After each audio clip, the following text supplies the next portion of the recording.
La communauté de communes Pays d'Évian Vallée d'Abondance se mobilise pour protéger les zones humides du plateau de Gaveau. Pour les préserver, on les restaure et on les entretient. Donc on va arracher tous les petits arbres qui s'installent.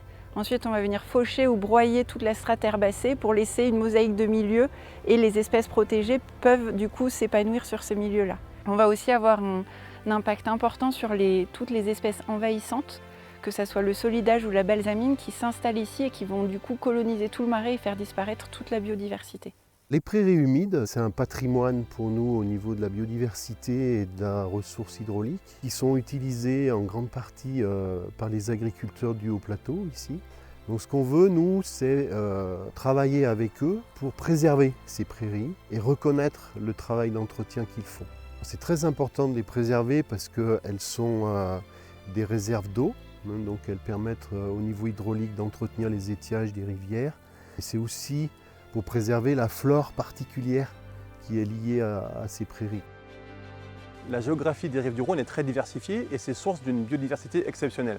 Aux portes de la métropole lyonnaise, le territoire jouit d'un fort dynamisme, mais c'est aussi source de forte pression, par conséquent sur les milieux naturels. En 2019, on a créé l'association Rive Nature, regroupant des acteurs de l'aménagement, de l'environnement, du développement économique, qui vise justement à servir de plateforme de ressources et de moyens pour mieux prendre en compte la biodiversité sur l'ensemble du territoire. Un des projets importants, c'est de créer un centre de ressources qui sera là pour capitaliser toutes les données naturalistes existantes sur le territoire, voir de quelle façon on peut les partager, les gérer et bien sûr identifier les données manquantes qu'il faudra compléter par des inventaires sur le terrain. Le projet du Parc naturel régional Livre-de-Forez, c'est de valoriser la démarche qu'ont déjà eu certaines communes d'optimisation de l'éclairage nocturne de façon à favoriser la biodiversité. Cette lumière artificielle constitue une pollution, ce qu'on appelle la pollution lumineuse.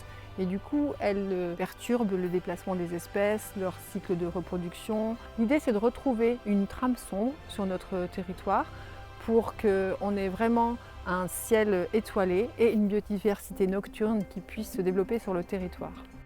Les corridors écologiques sont empruntés par la faune sauvage pour se déplacer ou bien pour subvenir à ses besoins vitaux.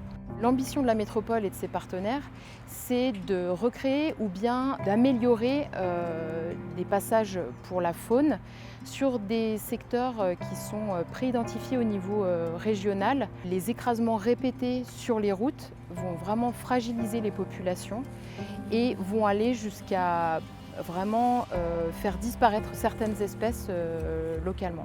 Nous avons souhaité développer la thématique de la biodiversité, de la mettre au cœur de nos politiques publiques. C'est pourquoi nous souhaitons développer une thématique autour de la formation. Je prends part au plan de formation de Saint-Étienne Métropole sur la prise en compte de la biodiversité dans tous les projets d'aménagement. L'enjeu du territoire durable de demain veut qu'on travaille plutôt main dans la main. Il était important pour nous ici de développer la biodiversité sur ce site, de pouvoir retisser des liens d'urbanisme entre les différents quartiers. On a ce rapprochement entre la nature et l'humain qui est extrêmement fort. Le bâti traditionnel de l'Escantal est un patrimoine architectural qui compte aujourd'hui environ 3500 logements vacants. On souhaite mettre en place un observatoire du bâti vacant qui permettra de cartographier, d'identifier aussi les potentiels et les contraintes de ce bâti et ainsi de pouvoir à terme définir des actions adaptées au territoire qui permettront avec les communes et les collectivités d'atteindre cet objectif de réhabilitation de 1200 logements vacants.